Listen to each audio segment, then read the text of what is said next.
spirituality.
Living with you in my life is like being the horse on my side, putting a smile in the place where a tear used to run down my face, feeling the sun on my head, where a cloud used to follow instead, singing a song in my heart, in a place where all my journeys begin.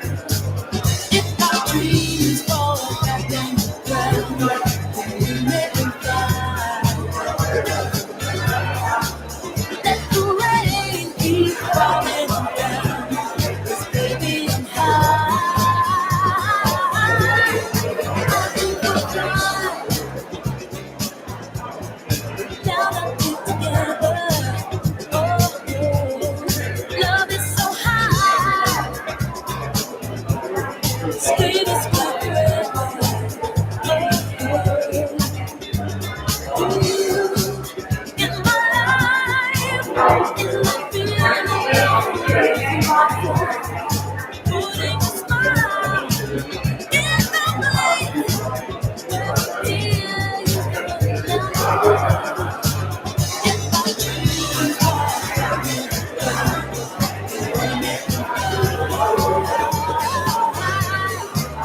let the rain keep falling, baby I'm high.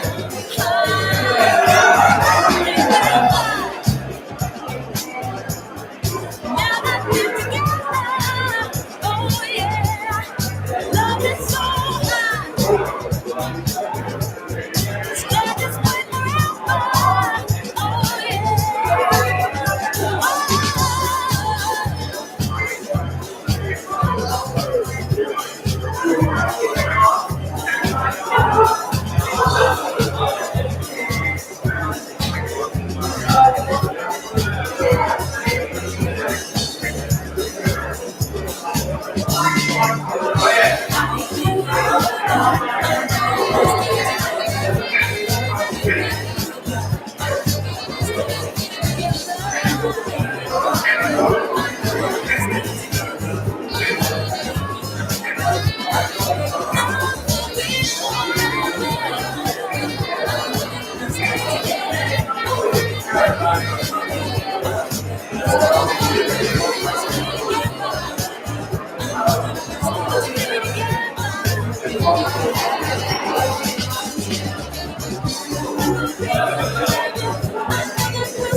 Good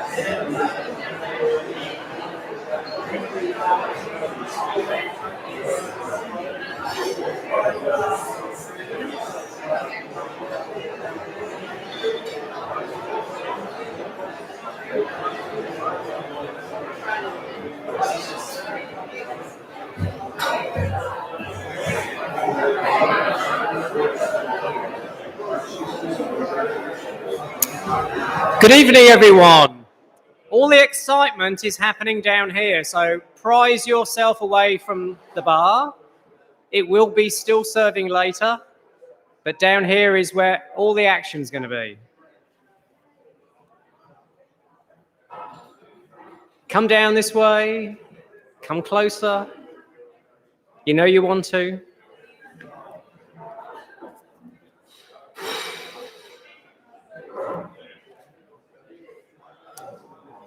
Find yourself a stool or a seat. So find yourself a stool and a seat, or stand there. And the next instruction is really important. You have to be really quiet. Shh. Shh. Let's have some quiet. Isn't that beautiful? I love the power. Good evening, everyone. Welcome to the South Australian Museum. I'm Brian Oldman, I'm director. And on behalf of the museum board and the Museum Foundation, I would like to thank you for joining us on this special night of celebration of the 2020 Waterhouse Natural Science Art Prize. It's great to be here. We didn't think this would ever happen, but it is. So tonight's exhibition launch, like many this year, is a little different. With COVID-19, restrictions have prevented many of our artists, and in fact one of our judges, from being able to join us in person tonight. So I'd like to welcome those of you who are here tonight. It's a limited audience, so you are VVIPs because you're here, so feel special. And I also extend a warm welcome to those of you who can't see, because they are tuning in virtually from home, and we're live streaming tonight. So we know you're out there in spirit. We welcome you, and I think we should all say hello from everyone who's here. Say hello. So we all welcome you. I'd also like to welcome our many distinguished guests, benefactors, partners, museum board and foundation members. However, before we go any further, it's very important that I invite my very first guest, Mr. Robert Taylor, to welcome us to his country tonight. And Robert comes from 3 language groups: the Kaurna from the Adelaide Plains, the Narungga from the Yorke Peninsula, and Narrandjeri from the Coorong. So I'd like to welcome Robert Taylor to welcome us to his beautiful country. Over to you, Robert.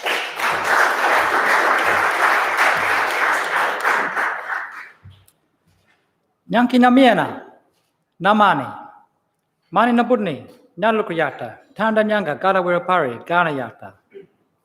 Nyanyai Robert Kari Karamu Taylor, Nyanyarindri Naranga, Kumagana miena. Mani nyalu tampani gana miena. Kumanalupani Yatanga imbarendi. Tapndalo Bukiana, Burkana, Kumagana miena yalara. Nayakandalia, Yungandalia, Nachalya. Now, ladies and gentlemen, I have to ask, is there anybody in the room tonight that understood any of that? A little bit, yeah? Well, some of you are starting to hear it a bit more than others these days. For those of you who don't know me, my name is Robert Taylor, as Brian mentioned. I do represent 3 different Aboriginal groups: the Narrandjeri from the Coorong, the Narungga from the Yorke Peninsula, and of course the Kaurna people from this place here, we call now Adelaide, yeah? Yeah? Many of you may know my great uncle, my late uncle Stephen Goldsmith, yeah? Uncle Stephen Goldsmith used to get around as a well-known elder and activist in this community. And he used to always tell the yarns. He used to always say, I think this place here has only been called Adelaide for about 40 seconds, yeah? In the course of history, yeah? But for thousands of years to the Kaurna people, been known as Tarndanyanga. Can you pronounce that one? Tarndanyanga, very good. So I'm sure many of you have heard this before in the beautiful city that we live in. But this place here, it's a spiritual place to the Kaurna people. Not only to the Kaurna people, but surrounding tribes as well. And because nowadays we represent a very big diversity of Aboriginal people, so we represent our grandparents' country, so it branches out more and more, as each and every one of you is here too tonight as well. We represent our grandparents' country, so there's more and more generations. Actually, when you think about them numbers of the people that came before us, it works out to be a little bit mind-blowing. So on behalf of my Kaurna people, Kaurna elders and ancestors, past and present, I'd like to welcome you here to this place here, Ghana country. Just a little bit of history. Have any of you noticed that Victoria Square is not quite square? Yeah? I think I picked that one up only about 10 years ago, which is late in life, really, when you think about it. But Victoria Square is not actually in the shape of a square. It's in the shape of a Ghana shield. And many, many years ago, there was a man called Miller Witterberka, and he was one of our ancestors. And he actually showed Colonel Light this place here, and he said, this is our special place. It's a dreaming place, this place for the big red kangaroo, hence the name Tanda, yeah? Tanda Nyanga. Tanda is that big red kangaroo. This dreaming runs from here all the way through the middle of Australia, right up to the top of the Northern Territory. And it's the big red dreaming kangaroo. Of course, we've got other dreamings on the east coast, the west coast, plus many small dreamings within it. Aboriginal culture can get very, very in-depth and very, very technical if you really want to think about it. So Miller Witterberka showed Colonel Light this place, and out of respect, he was carrying a shield with him at the time, and it was a traditional Ghana shield, yeah? So out of respect for the Ghana people, when they designed Victoria Square, right bang in the middle of our lovely city, it's actually in the shape of a Ghana shield. And I think there might be one floating around here at the museum somewhere, Brian. I think there might be a Ghana shield. Right, there we go. So we see the shape of the Ghana shield, ladies and gentlemen, and when we think about Victoria Square, we can think about that. And we can think about a time that happened many, many years in the past that a lot of us don't really know too much history about. Another important spot where we meet on just here behind us is the River Torrens, yeah? Now called the River Torrens, but for thousands of years been known as Garawira Pari. Can you say that one? Garawira Pari. And Gara is that red gum, Wira is the forest, Pari is the water. So it was the red gum forest river down here.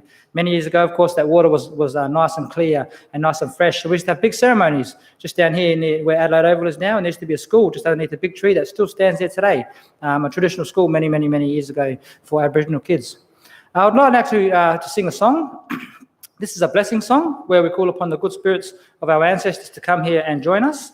And we call upon the spirits to come here, bless each and every one of you in this room here tonight, and bless this land that we meet on. And also to bless the people viewing at home, and so they can be here in strong spirit with us too for this celebration. This one here we call Mani Tawala for the Bukiana, so it's a good spirit song from the ancestors.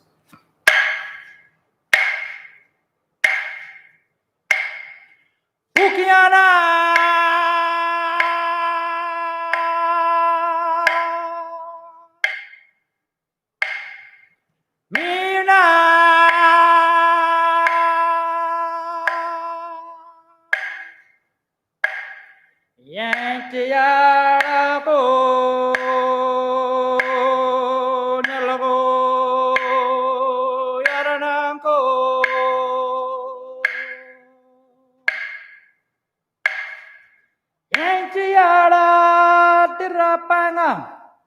Nyalokumina terapanga kuma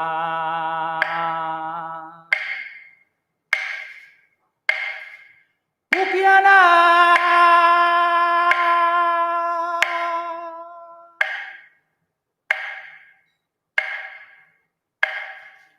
Mina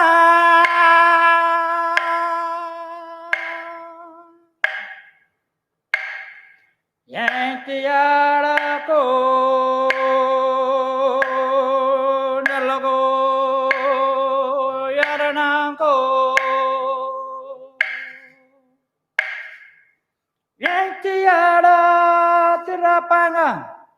Nyalokumina terapanga kuma.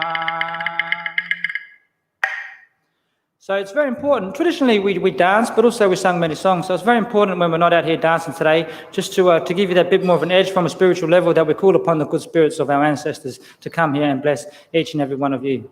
Once again, my name is Robert Taylor. I come from 3 different Aboriginal groups. I mentioned, I come from a Kumakaro dance group. Kumakaro means one blood in Ghana language. As I mentioned earlier, we represent many different diversities in our dance group. We've got Narandjeri fellows, we've got Gugutha Mob, we've got fellows from this way and that way, different tribes. So we represent one blood. And I think our name in our group sort of sums it all up. We get around Adelaide to many events, but our favourites are always the corporate events, or coming down here to places like the museum, or the smaller places like the smaller businesses, the family-owned businesses and stuff like that. So once again, I'd like to thank you all for inviting me out here today. It's been a pleasure, and I hope you enjoy the rest of the evening. Thank you.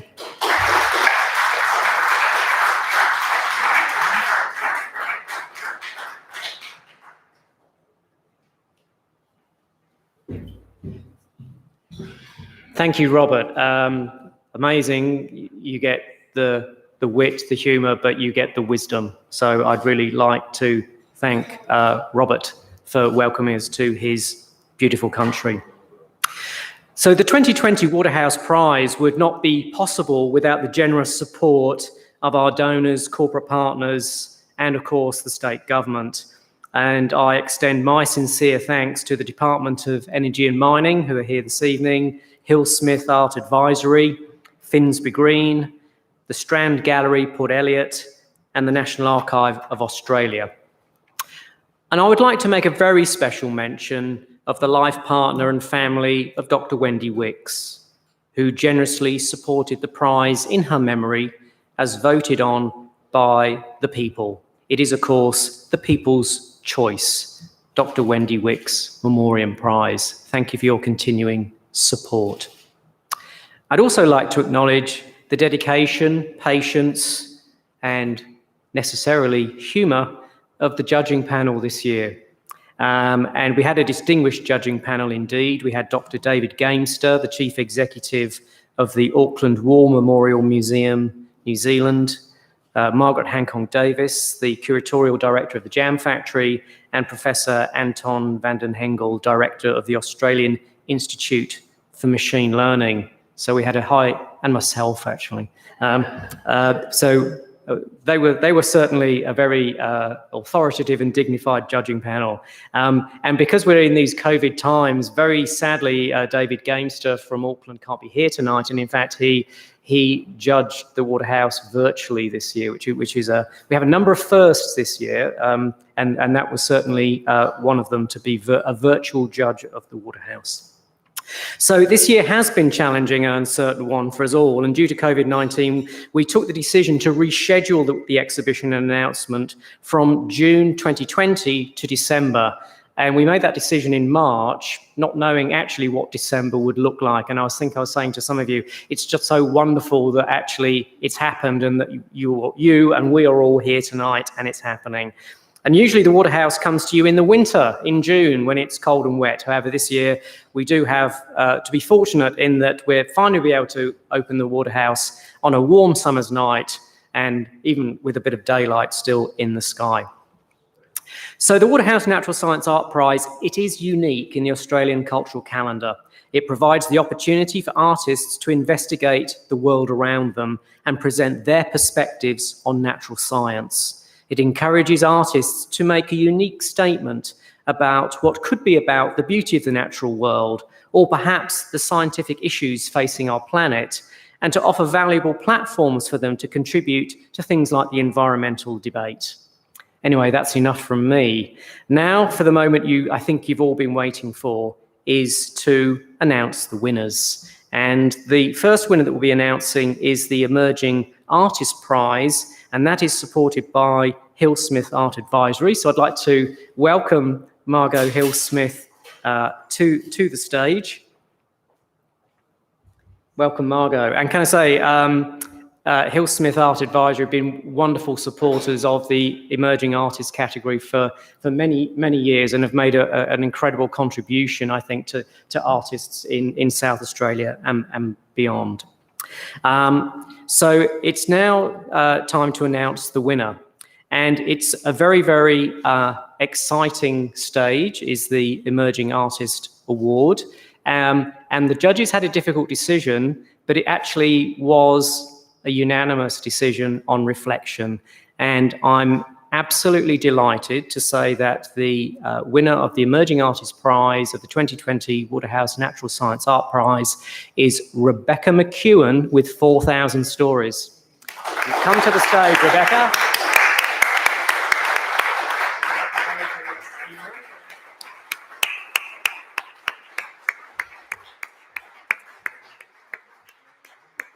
Now, I'm going to give a very dull description of Rebecca's very exciting work.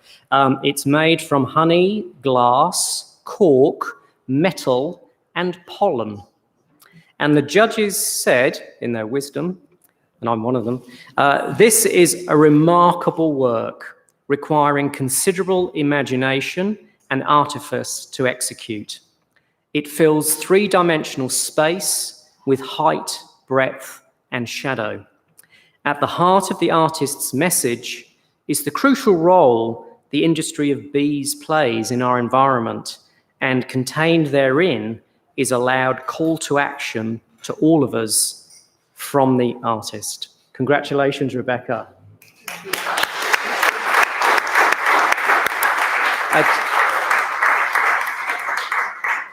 I now invite you to say a few words. Thank you. Just see if that will balance there. Excellent. Thank you. I have a few semi-spontaneous words that I will try and not mumble through. Firstly, I'd like to say a huge thank you to Brian Oldman and the team at the South Australian Museum for making the Waterhouse happen this year. It's been such a roller coaster, as we all know, and I know I speak on behalf of a lot of artists that the regularity of exhibitions and openings are one of the few constants in a job that involves lots of ebb, flow, peaks, troughs, highs and lows. And to have most of these events back on the calendar is such a big step forward into regaining some normality for an artist's life. So I'm so grateful for this opportunity and that this has actually happened tonight, because it was obviously almost not a few times. I'd also like to thank Luke and Tim and the installation team, who somehow managed to decipher my gobbledygook instructions of how to assemble a 42-piece chandelier made out of honey and make it look amazing in the exhibition space at the gallery, at the museum. And of course to Margot and Sam Hill-Smith at Hill-Smith Art Advisory for supporting this prize. I've always loved coming to see the Waterhouse, even before I started studying art 7 years ago. The themes of the Waterhouse Natural Science Art Prize have always resonated with me, and the themes of my practice. So it's an honour to have my work selected and recognised, and to be able to share it with others who have a similar curiosity for the natural world. It's such a privilege to have been selected to exhibit amongst all these other passionate artists, let alone being awarded the Emerging Art Prize.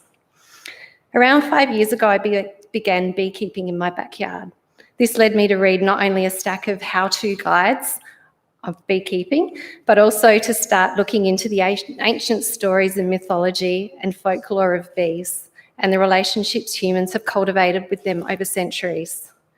Bees were once regarded with awe and reverence and were seen as messengers from heaven, or the heavens. They were thought to have magical powers and knowledge, but somewhere along the line, this relationship has changed dramatically. We lost the regard we once held for them and the essential role they play in the delicate balance of our ecosystem, and placed more value on the honey that we decided that they were making for our benefit. But it's not just about the honeybees. It's also about our precious pollinating native bees here that we have in Australia, of which there's around 2,000 species. There are so many beautiful and magical stories surrounding the ancient relationships humans have with bees that I won't get started on because I won't stop. And I wanted to create an object that might drive a reignition of the awe and reverence that we once held for them. And that's how this chandelier came about. Thankfully, I think we are beginning to realise the importance of reconnecting to our natural world on a deeper level. And we need to regain this deep, visceral connection to truly understand and engage wholly with it. I was listening to someone talk on the radio the other day about how this year they had become much more aware and reliant on the change of seasons and the weather to measure the passing of this year. This really rang true with me. As we've all realised, there's some positives that have come out of the schmozzle that is 2020, like our slow but gradual reconnection with the natural world around us. I hope we can all hold on to that connection long past this year. Thank you.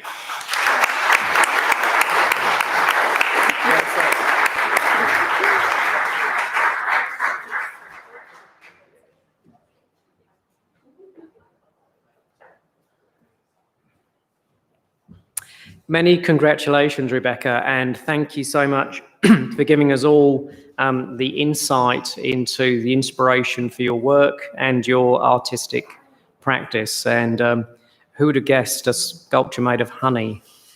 Quite remarkable. I would now like to ask Miss Alex Blood, Executive Director of Mineral Resources, Department of Energy and Mining, who are sponsors of the Open Artist Prize, to join me on the stage. Come on, Alex. Let's get to the exciting bit. So we'll now announce the prize for the 2020 Waterhouse Natural Science Art Prize. And I said there's going to be a bit of history and new things. And in fact, it's actually going to be a first for the Waterhouse tonight, because I'm delighted to announce that actually it's for the first time in Waterhouse history that the 2020 Waterhouse Natural Science Art Prize goes to two artists who are working in collaboration. And I would joyfully announce that Grayson Cook and Emma Walker with Open Air are this year's 2020 Waterhouse Natural Science Art Prize winners.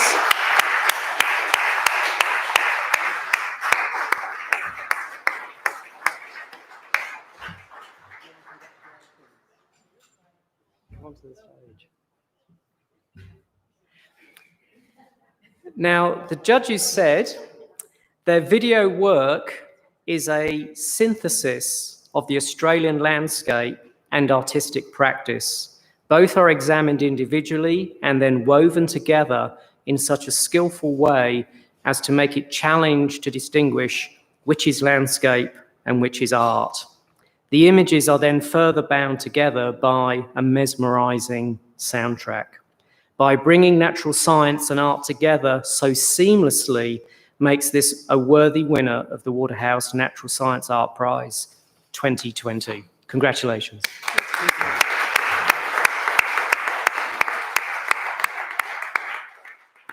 I'd now like to invite you both to say a few words. I'll get out of your way. Thank you very much, Brian, and thank you very much for inviting us here and for awarding us this prize. We are a little bit speechless, overjoyed, but very excited, and we have many thanks. Firstly, I would like to thank my amazing collaborator, Emma. Emma is a remarkable painter, and it was her kind of intricate and very feeling examination of the Australian landscape that often involves power tools that drew me to asking her to collaborate on this project. And she's a remarkable experimenter in this studio full of power tools and paint everywhere and jars of earth minerals and mica and ochre everywhere. And so we just kind of clustered all of that stuff together underneath this kind of enormous carapace of like motion control equipment, lighting and cameras. And we'd kind of set these paintings into motion and, you know, press record. And then obviously, you know, the end result of that is the work that you see. It's finished, it's beautiful, and it has this astounding soundtrack by the necks. But the actual soundtrack of us creating the work, once we'd pressed record, is us going like, oh my God, did you see that? Oh, it's bubbling. Oh, now it looks like a river. Oh, it's like lava. And so that's the kind of imaginary soundtrack that sits alongside this work. And thank you, Emma, for being such a willing experimenter in this process.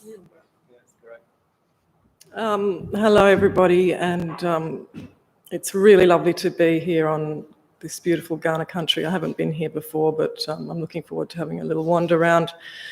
I would also like to say thank you to Grayson for considering me as a worthy collaborator for this project. And I didn't really know what I was getting into when we started, but it was a really exquisite experience, and we really were like a pair of kids in the playground. It was really delightful, and the discoveries and the learning that we made in doing this project together was really very special. And for me, it really opened up a whole new area of investigation in my usual practice, and that has also been an extraordinary thing for me. I'd also like to thank the Necks, who are the incredible cult Australian jazz trio consisting of Lloyd Swanton, Chris Abrams and Tony Buck. And Grace and I sort of bonded over our mutual love of that band and their extraordinary music. They make these incredible sonic soundscapes that meander along for sometimes for an hour. And they really do take you on an incredible sort of journey of the mind as you're listening to them, and it was the perfect music for this project. And when they agreed to let us use their album, Open, which it's called, we were incredibly thrilled. So a thank you to the Nex as well. And just, I think Grayson wants to say a couple more things. I also must express my deep gratitude to Geoscience Australia and the Digital Earth Australia platform, who accepted a range of knocks on the door from an artist who wanted to work with their data cube, which maps 40 years of Australian satellite data across the entire continent, and this artist wanted to kind of work with their database, but they let me in the door. And it was amazing, and they trained me up on how to process and access this stuff, which sits on the national supercomputer in Canberra. And it's really fostered most of my work since then. So my enormous gratitude to GA and the Digital Earth Australia team. And finally, thank you so much to the South Australian Museum, to Brian and the judges. You made a fantastic decision. Thank you. And thank you for running the Waterhouse. The Waterhouse is, as you said, a unique phenomenon in Australia to bring together these works that show an incredibly minute, detailed and intricate analysis of this intersection of art, science and the environment. As an artist who is enthralled to the natural world and who works on a daily basis with science and scientific tools and materials, I feel wonderfully at home in this kind of environment and in relation to the works in the exhibition space there. Interestingly enough, the only other time in the last couple of years where I've felt that real sense of kinship was also here in Australia at the Spectra Art Science Conference run by the Australian Network for Art and Technology and at an amazing Adelaide institution. So again, I don't know what it is in the air, in the water, in the land, in Adelaide and South Australia to bring together this wonderful conjunction of art, science, environment. But I thank you for doing it, and it is an enormous honour to be part of it. Thank you.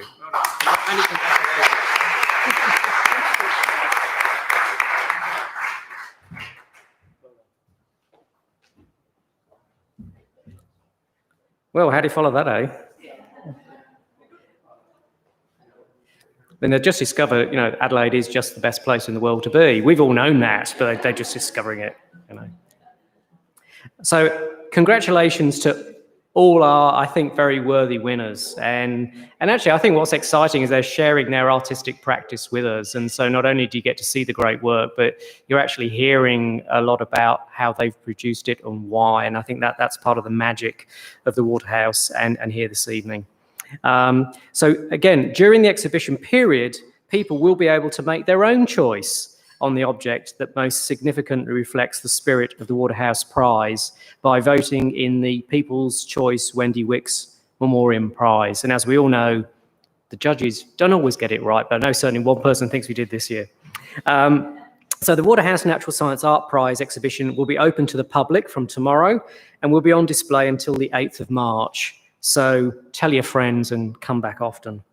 And following the closure in the 8th of March, the two winners and also the highly commended works will go on tour to the National Archives of Australia in Canberra.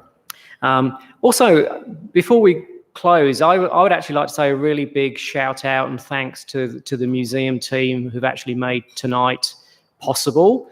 Like many of you, it's been a hell of a year, and we didn't even know this thing was going to happen, and it's just so brilliant that it has. And I'm blessed with a brilliant team, and there's Tim Gilchrist, and if Tim's still here, and Luke Chenoweth, and Jez, and Brett, and Joe, and Justine, and they've actually done a brilliant job in pulling this great exhibition off, and I think it looks terrific. And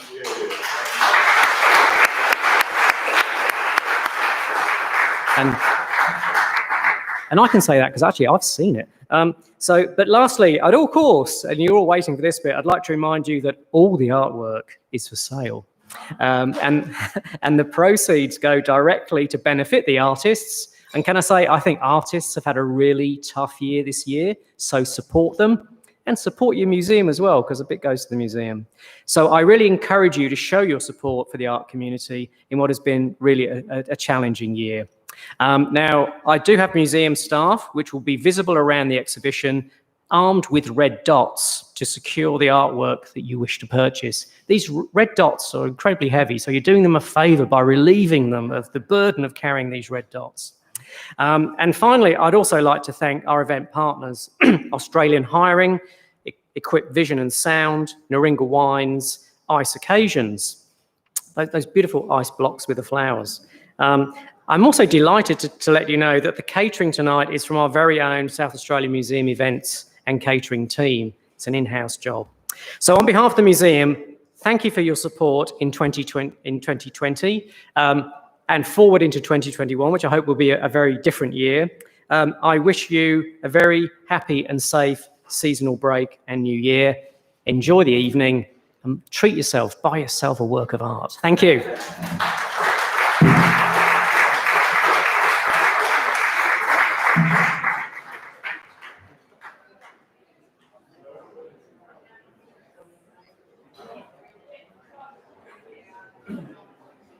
Thank you, that all went smoothly.